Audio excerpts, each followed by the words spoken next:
Assalamualaikum warahmatullahi wabarakatuh dan salam sejahtera. Apa khabar semua? Saya doakan saudara dan saudari sihat walafiat. Negara kita masih berhadapan dengan cabaran getir pandemik COVID-19.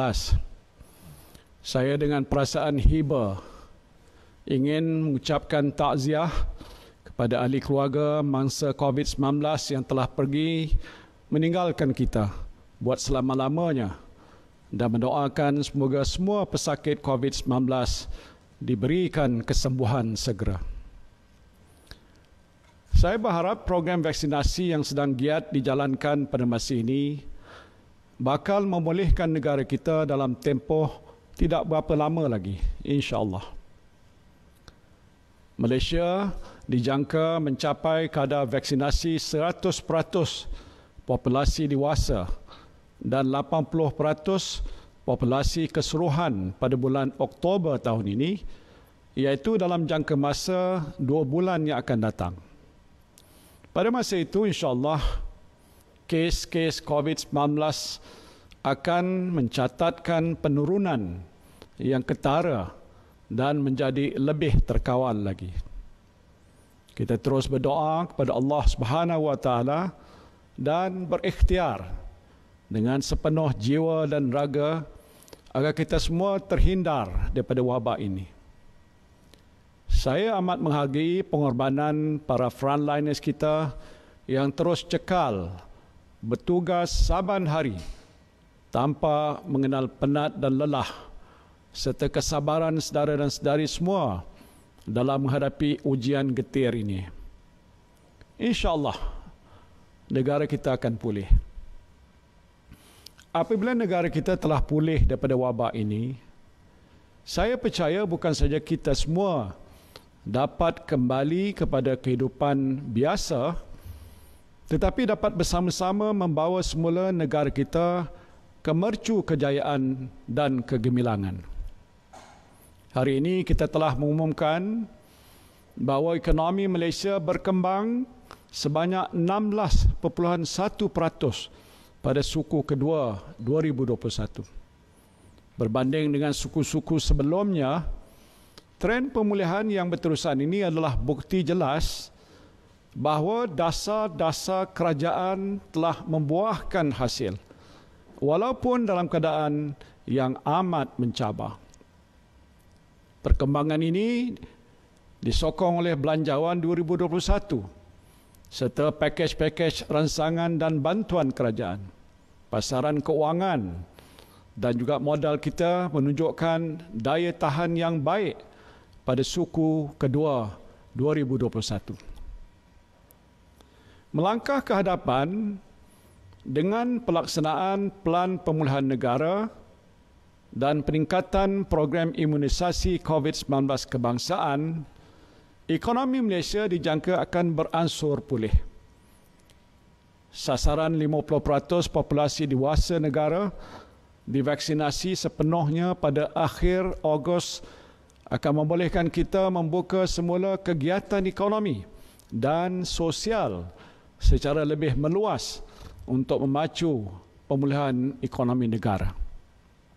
I strongly believe we will heal this nation together and bring back its glory. Namun saya berasa agak sedih dan duka cita dengan perkembangan politik yang sedang berlaku mutakhir ini. Hari ini di hadapan saudara dan saudari semua, saya ingin bercakap secara jujur dan berterus terang. Sebagai seorang manusia, saya tentunya tidak terhindar daripada kelemahan dan kekurangan. Apalagi dalam keadaan saya sebagai Perdana Menteri yang memikul suatu tanggungjawab berat untuk mengurus pandemik yang luar biasa ini sejak lebih setahun yang lalu.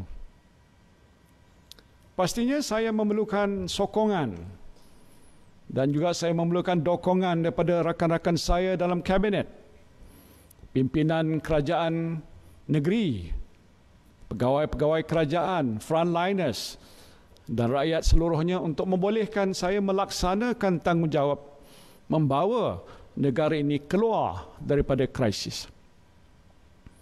Tidak kurang pentingnya ialah sokongan rakan-rakan ahli parlimen dalam Kerajaan Perikatan Nasional, yang mana dengan sokongan mereka lah saya berada di sini pada hari ini. Keabsahan saya sebagai Perdana Menteri ditentukan oleh sokongan majoriti ahli-ahli parlimen. Namun malangnya, dalam keadaan saya dan rakan-rakan dalam kabinet berhempas pulas menguruskan pandemik, beberapa ahli parlimen telah menarik sokongan kepada saya. Ini menimbulkan keraguan tentang keabsahan saya sebagai Perdana Menteri dan kedudukan Kerajaan Perikatan Nasional sebagai kerajaan yang memerintah. Dalam keadaan ini, saya mempunyai dua pilihan menurut Perlembagaan Persekutuan. Saya boleh memohon perkenan ke bawah duli Yang Maha Mulia Seri Paduka Baginda Yang di-Pertuan Agong untuk membubarkan parlimen dan mengadakan pilihan raya atau meletak jawatan. Pilihan saya yang paling mudah ialah meletak jawatan. Jika saya mengambil keputusan ini, maka selesailah urusan saya dan terserahlah kepada kebijaksanaan ke bawah duli Yang Maha Mulia Seri Paduka Baginda Yang di-Pertuan Agong untuk memilih Perdana Menteri yang baru.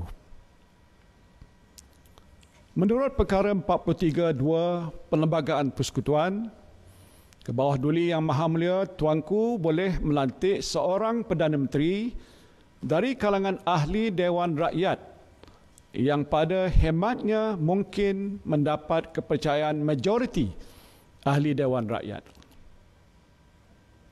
Saya patuh pada perlembagaan dan akan mengambil jalan yang terhormat untuk menyelesaikan kemelut politik yang sedang berlaku ini. Namun, sehingga saat ini, saya ulangi, sehingga saat ini tiada seorang pun ahli Dewan Rakyat lain yang dapat membuktikan dia mendapat sokongan majoriti ahli Dewan Rakyat untuk membolehkan ke bawah duli Yang Maha Mulia Seri Paduka Baginda Yang di-Pertuan Agong melantik Perdana Menteri yang baru. Jika saya meletak jawatan pada masa ini, saudara-saudari sekalian, bukan saya seorang saja yang berhenti untuk menjadi Perdana Menteri. Menurut Perlembagaan Persekutuan, saya hendaklah meletak jawatan seluruh anggota Jemaah Menteri.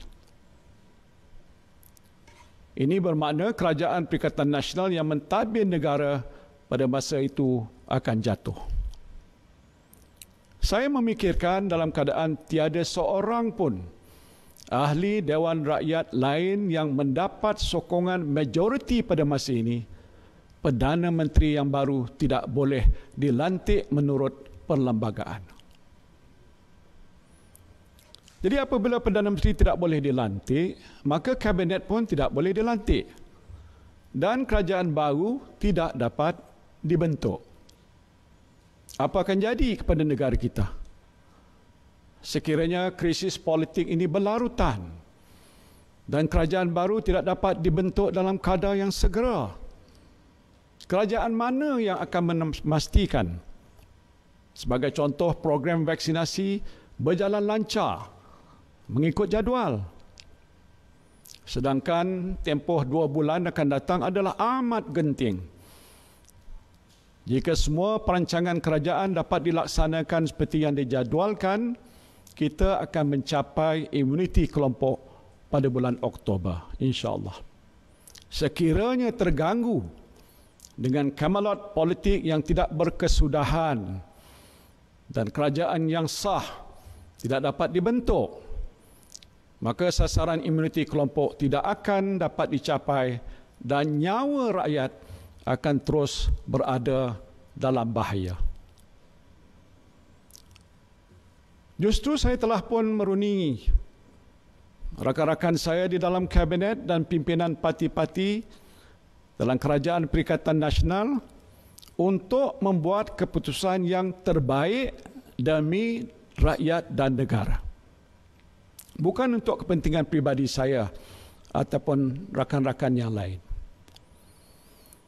Kami telah mencapai satu kata sepakat untuk berunding dengan pimpinan-pimpinan parti di luar Perikatan Nasional untuk meluluskan usul undi percaya kepada Perdana Menteri di Dewan Rakyat. Ini akan membolehkan kerajaan yang ada pada hari ini terus berfungsi mengurus pandemik hingga tiba suatu masa yang sesuai untuk diadakan pilihan raya bagi mengembalikan semula mandat kepada rakyat. Usul undi percaya ini hanya boleh diluluskan dengan sokongan bipartisan di Dewan Rakyat. Kerajaan yang akan wujud selepas usul undi percaya ini diluluskan insya-Allah adalah sebuah kerajaan yang lebih stabil dan juga yang inklusif. Stabil dengan dokongan bipartisan di Dewan Rakyat dan Dewan Negara serta inklusif dengan pengiktirafan kepada parti-parti pembangkang untuk memainkan peranan semak dan imbang yang lebih efektif dan juga menyeluruh. Kestabilan politik adalah amat penting dalam kita memerangi pandemik COVID-19 dan memulihkan negara kita. Kita harus akur dan sedar, proses pemulihan negara ini bukan satu usaha perkara yang mudah. Oleh itu, kita memerlukan sokongan, usaha dan tumpuan semua pihak untuk memulih dan mengembalikan negara yang kita cintai ini kepada landasan pembangunan dan pertumbuhan yang sehat. Apabila kita tidak dapat menstabilkan politik negara untuk membantu proses pemulihan, yang menanggung sengsara dan beban ini adalah saudara-saudari rakyat jelata. Yang rugi adalah rakyat dan tanah air kita ini. Saudara dan saudari yang saya kasihi sekalian, di hari Jumaat yang mulia ini saya ingin membentangkan cadangan rangka persefahaman rentas parti yang akan dilaksanakan oleh kerajaan sekiranya usul undi percaya diluluskan. Pertamanya ialah mengenai peruntukan pada ahli-ahli parlimen. Baru-baru ini saya telah pun mengumumkan pemberian peruntukan RM300,000 kepada semua ahli Dewan Rakyat dan Dewan Negara tanpa mengira parti politik bagi tujuan pembelian bakul makanan untuk diagihkan kepada rakyat yang memerlukan. Atas semangat kerjasama bipartisan di Parlimen dan keperluan untuk memperluaskan bentuk-bentuk bantuan pada rakyat dalam situasi pandemik, semua ahli Parlimen akan menerima peruntukan tahunan yang sama tanpa mengira parti politik. Bagi ahli Parlimen pembangkang, peruntukan untuk tahun ini akan dibuat secara prorata mengikut jumlah bulan yang berbaki. Kedua, bagi mendukung prinsip whole of government dan whole of society dalam memerangi pandemik COVID-19, Menteri Keuangan telah mengadakan libat urus dengan pelbagai pihak, termasuklah pimpinan parti pembangkang, untuk mendapatkan input dan cadangan bagi menambah baik pelan pemulihan negara. Sehubungan itu, Kementerian Keuangan telah meneliti dan bersetuju untuk menerima beberapa cadangan dan input yang telah diutarakan. Sejajar dengan cadangan yang telah diterima, kerajaan akan membentangkan untuk kelulusan Parlimen penambahan siling dana COVID-19 sebanyak RM45 bilion dari RM65 bilion seperti yang diluluskan oleh Parlimen tahun lalu kepada RM110 bilion. Peningkatan ini akan membantu memenuhi keperluan tambahan bagi mengatasi krisis COVID-19 dari segi mengukuhkan sistem kesihatan, menambah baik bantuan kepada rakyat dan menyokong kelangsungan perniagaan.